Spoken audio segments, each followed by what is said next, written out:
Let's bring in former Labor Senator Stephen Conroy. Also looks good in a suit when he wears them, which is not very often, though, I've got to say. It was quite the surprise when I saw you in a suit a couple of weeks ago out of Canberra, Stephen. Good to see you as always, though. Good to see your smiling face. Stage 3 tax cuts. Do you think the Prime Minister was convincing yesterday when he said that he wasn't going to roll them back?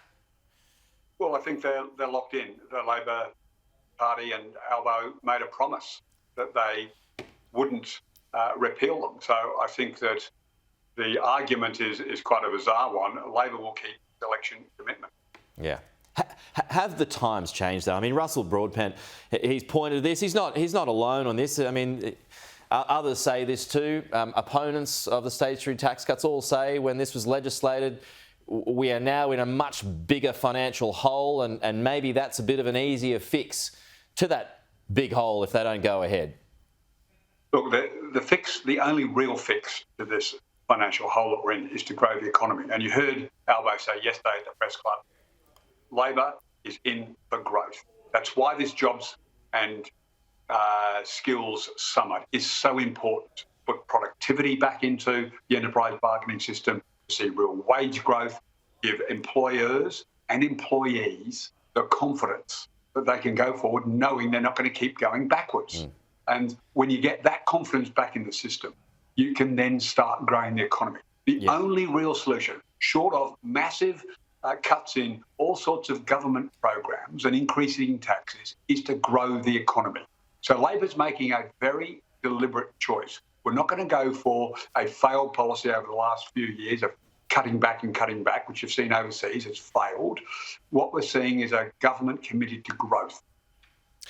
You've got this reform to the gig economy that's being pushed by the TWU this morning. This is off the back of deals yesterday between the small businesses and unions. I mean, is this starting to move towards territory that Peter Dutton forecast that this Jobs Summit was going to be a union love-in? No, look, the business community have been crying out for the last 5 years for a fix on climate and for a fix on the enterprise bargaining system. And because of the ideologically driven 1980s style thinking of Peter Dutton and the Liberal Party, they could never do it. They could never get there. What you've seen here is a realisation that the system is fundamentally broken. If you look at what the Reserve Bank have predicted, look what Treasury have predicted, the last 9 budgets, they've all predicted this massive growth in wages that has never turned up. Real wages are falling. Ordinary Australians want a chance to increase their real wages.